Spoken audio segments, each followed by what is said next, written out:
Now then, I realise we haven't run some trains for a long time. What is going on? This is the railway channel and we haven't run trains. This one would run into a whole new project of changing grease, but I am going to move it somewhere up at that end of the room underneath the debris that's on the track is the West Country that needs to move out from underneath the tunnel up there. And I've been looking everywhere for those cables, and Winston Churchill's been busily guarding them. I want to get that locomotive out of the way too. So there's a little bit of shunting going to happen at some point during the video today. Just get those where I can find them again. Hello again. The shopping trip turned into a fiasco. Not because I was there, although it likely would. No, we had a great time. We got a milkshake and we rode the golf cart and lovely time. The shop didn't have anything that I wanted. How can you not sell card if you are a craft shop?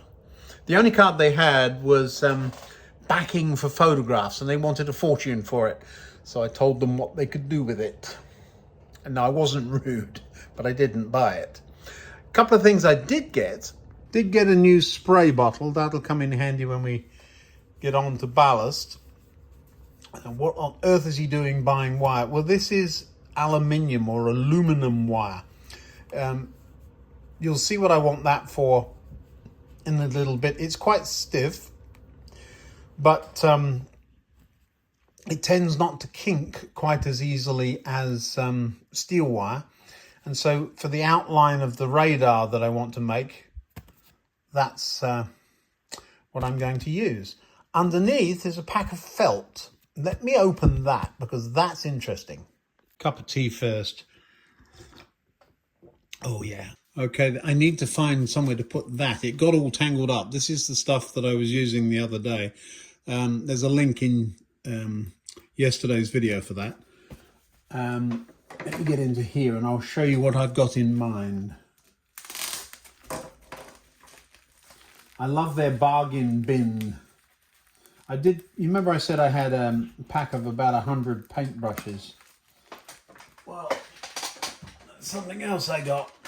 Another pack of those.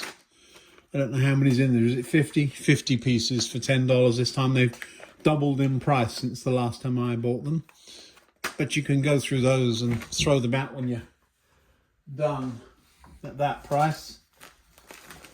Now, they asked me if I wanted the glitter stuff. This does actually have a few flecks of glitter on it, and it shouldn't have. I mean, who wants glitter felt? I mean, seriously? I kind of wonder what kind of crafts these people are into, you know? I asked for paint sticks, and they didn't know what I was talking about, so I knew I was in trouble. All right. And there's a piece of card in there, look. Corrugated again, though. All right. So this is what I'm looking for. Right here. Now, the felt is actually kind of useful. But we'll put it to one side. It does look, that's annoying. There's glitter on that. Can you see that? I mean, I have a mind to throw that piece out because there's nothing worse than glitter that gets absolutely everywhere. It doesn't matter what you do. Glitter.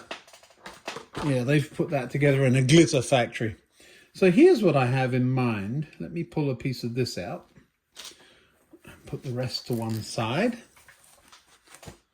Away from the glitter. I think if I rough that up, it will look like a ploughed field. Let me just get a screwdriver. Yeah, look at it. See? By roughing up the felt, that will look like a field. I also got some paints. So what I'm intending to do, let me show you where this is destined to be. Up here, we can make a ploughed field that goes next to our hop field, hedge along between them. It's flexible and we can paint on it a couple of tracks for the tractor. So I think that's going to work as a field, and then we'll have another fence there and change the colour. So I never used it before. I think it will work. I thought it was worth a try. What about you? You missed the excitement. I just turned the power on to the layout and the bubble car took off on its own. Now I remember it doing that from years ago. The moment you lift it from the track, or in this case tilt it, it'll stop and then everything's fine. But that's another one of those chips, and we've just finished messing with that one. Do you remember? But right ahead of it was night mail, and I didn't want a collision, so I had to leap. One of the things we suffer with here in America, or this part of America, is a lot of thunderstorms in the summer. And they've started, and we had a power cut the other day, and it was out long enough for the UPS. I have a little UPS on the computer for the trains, and it was on. The power was out long enough to mess that up. So I'm going to add a couple of batteries to make that bigger. It's frustrating because now I've got to reboot everything. This looks like a crash site, doesn't it? A lot of work to do in there, and I will have to do that standing in there. So that's another thing that will delay the cricket ground going back in. The radar, I ordered a stand for the radar so that I don't have to put it on the roof of this building, which I want to give to my nephew and have him paint it up for me. And I really don't need the electronics stuck in it then. But just the stand, I could have made one, but I saw one online, ordered it, and it's going to take 4 weeks. So we're now a week in, so I've got another 3 weeks to wait. People tell me I'm patient. A good model shop. I was so looking forward to going and exploring London's last remaining couple of train shops. I'll have to do that really soon. I had a flight, remember, that got rerouted, and so I missed out on that. And so I ordered online instead. Yes, about that. Yes, about patience. Good luck with that. The spinning wheel of patience testing. And I'm clicking away on the mouse. That's better. Yeah, and the mouse battery had gone flat. So it's not my day, is it? One of the problems after a power cut is that even though the points show they are, let's say there, for example, straight on, they may not be. You actually have to go around and click on each one just to get the computer to talk to the points again. Especially, it actually remembers quite nicely what it had been doing, but when I've been messing around, the computer can't keep up if it's been off. It loses that any changes that I've made. There really is something to be said for a straightforward DC layout. I'm going to find the Battle of Britain class. I do have to add Churchill. He's not on there yet, which isn't helpful. So all I've done is double click there, brought up a controller here, and as I adjust that, the train should come out of the tunnel. There it is. There's something not quite right. I may have knocked it.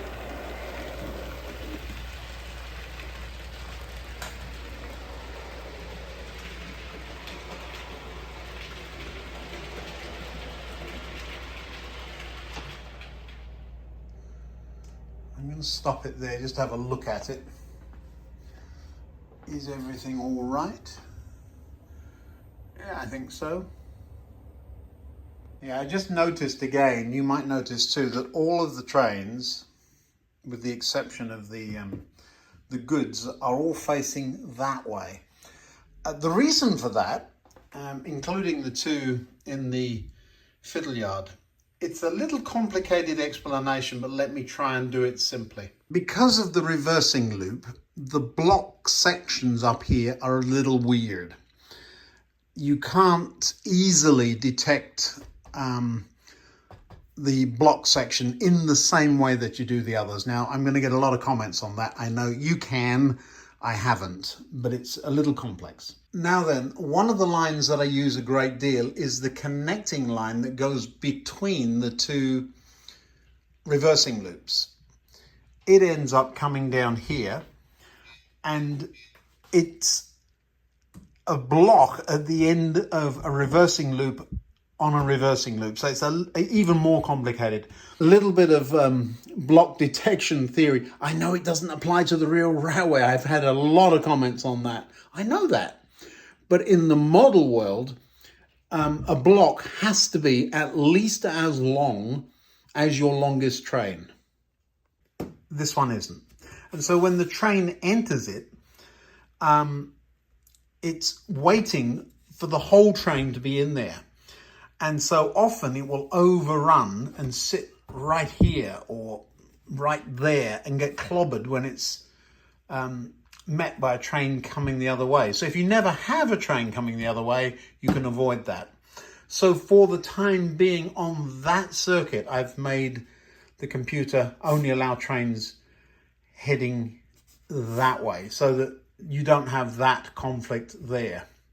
You might say, well, why don't you have the conflict the other way? I'm oversimplifying, I know I am, but that's what's going on. There is, summing up, there's a problem with the block lengths that I need to resolve before I can make the trains go in both directions on that particular track. That particular track heads into the station or comes out of the station and splits. And so most of the trains on that track end up in the station and facing that way.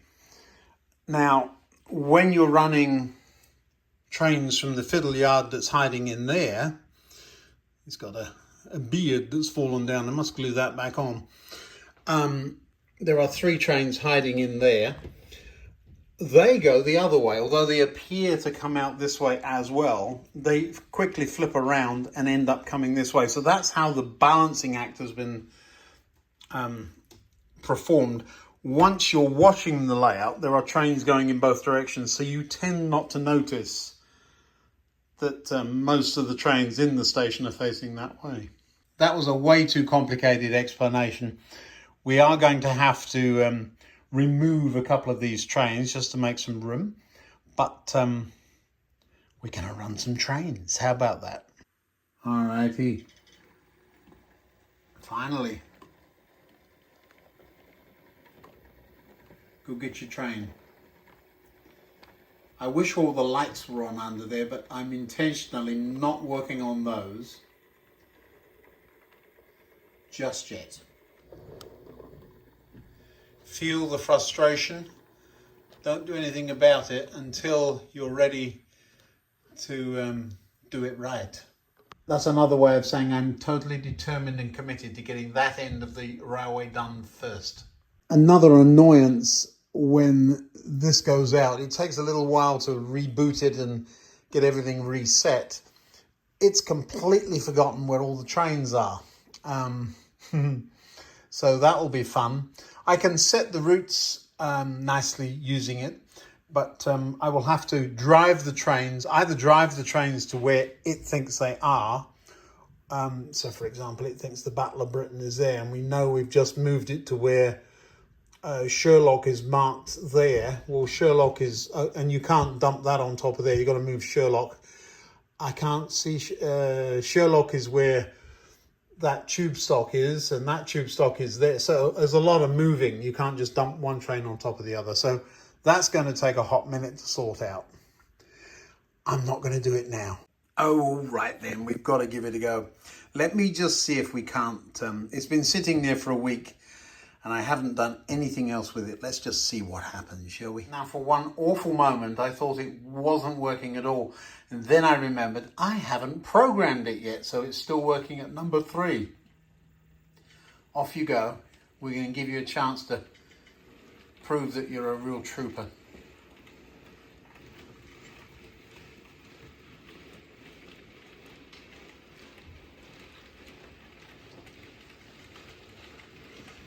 Complete with red tail lamp.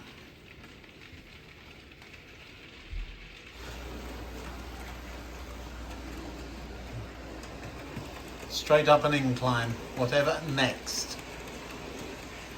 So that's the hole it's about to come past that I want to fill in reasonably soon. Little stuttery coming up that hill, you see it? Stutter, stutter. I haven't touched it. I went near it and it took off again. Might just need a bit of running in, actually. In which case I shouldn't really have a train behind it, should I? It's like running a marathon after having open heart surgery, isn't it?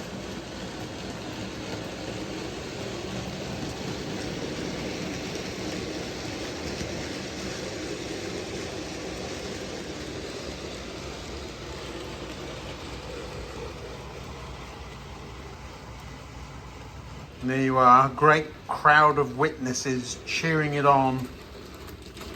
Come on, you can do it.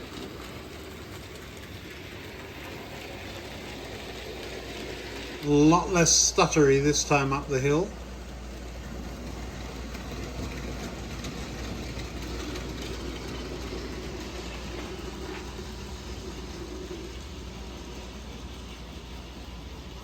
Yeah, well, it's starting to pick up speed, which is interesting.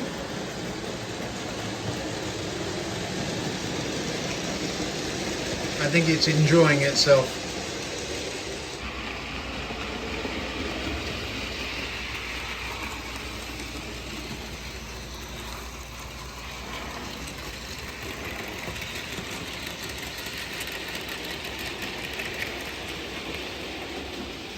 Nothing like a good running session to blow away the mental cobwebs.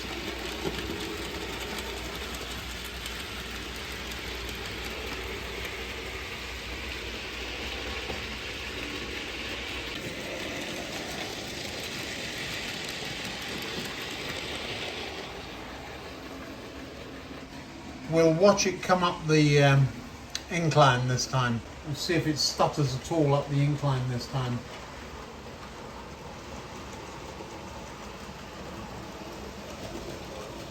Nope, not a murmur.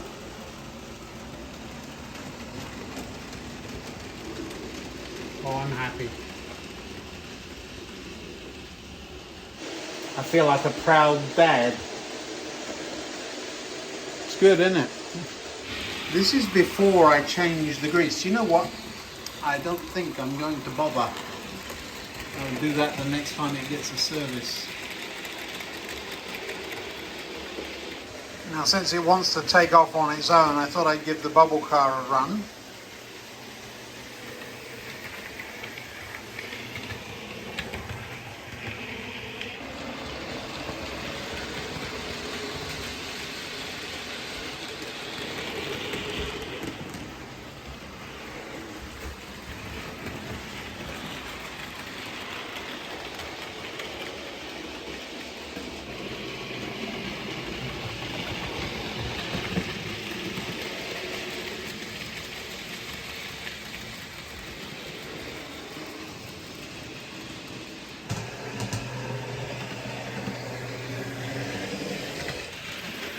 I'll try and show you the flicker on that tail lamp. It really is quite pleasing.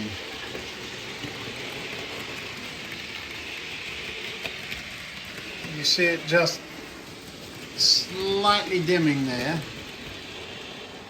and coming back up. There you go. It's sadly is dependent on dirty track, on bad rail joints and that kind of thing. But when it does dim, it's just that little woo-doo. It's really kind of nice.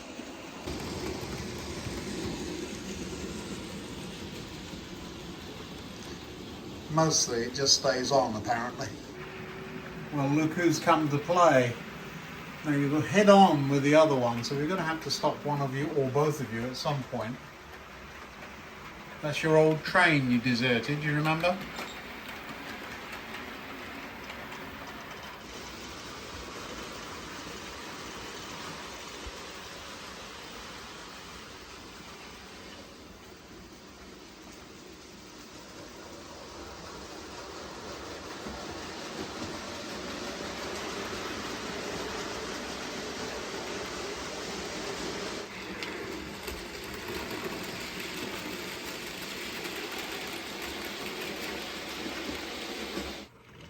Now, it's all very well you running around at 90 miles an hour, but can you do a 2 mile an hour walk through the loop?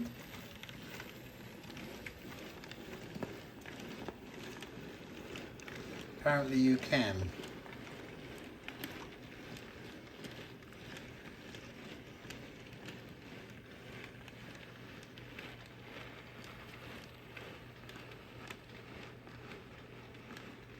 You can see the tail lamp flickering there. Love it.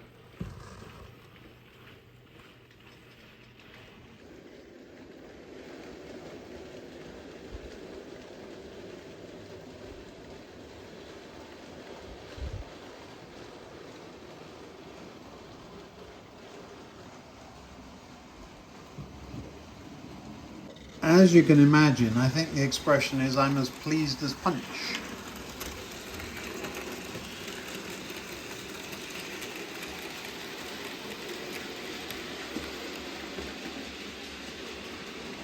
Lots to do. Plenty of interesting things coming on the railway. But for now, 1 2 empty tank working. Still a little bit juddery, still not quite right, but oh, am I happy to see it working again. The driver's cooking his sausages in there. He's happy too. The next locomotive I don't think you've seen very much of is that King class under there, hauling rather nice rake of maroon. Yeah, that train has been hiding in the fiddle yard for quite some time. We'll have to get it out and have a look at it, but not tonight. Speaking of fiddle yards, I'm quite happy with what's been going on here. There's, again, when we get to this end of the layout, it'll be the last section we get to, and then, do you see how this is unfinished? I intend to extend that into a fiddle yard there. Lots of ideas in my head. Even wondered about, you know, those elevators. I'll tell you, when I was a kid, there was a toy shop that had one of those display cases that had a thin shelf that went meep and stopped and meep. Usually these days you see them with, or these days you don't see them. More recently you would have seen them with jewellery on them. I always wondered, well, why couldn't you open the case and shove a train in on those? You can't. But the ones that go up and down interest me, where you have a 4 foot or 5 foot section of track on a shelf. The whole shelf goes down, and then the train runs off into an under the board fiddle yard. I've thought about that. It's only a thought, and I shouldn't let these thoughts come out here. But they do. That's Arduino land as well. We have a chair that we bought for my mother that does that when you push buttons. And I've looked at the rods that do that, and they seem to get it right all the time. There's one either side, so they keep in time. I wonder, you know, just wondering, just thinking. So in the next video, I need to get that retaining wall done. I've talked about that now for 5 videos in a row and still haven't done it. The field on there, the airport and the radar, oh what a mess, but it will come right fairly quickly, I think. Signal box on there somehow, and then this whole thing back in the hole. That's it for another one. I'll see you next time. Let me know what you want to see, but I'm smiling again. I came down here, decided to have a running session, got a couple of trains running, and especially this one. Now that was special, you've got to admit. Thank you for watching. Really appreciate all of you. I love the comments and the way things chit-chat back and forth. I'm stuck in meetings for 3 days, so I don't know what I'm going to get done the rest of this week. But next week I'm off. Ooh, again? You always seem to be home. I know. Long shifts, long flights, and then equally long at home. Look forward to seeing you again soon. Bye-bye now.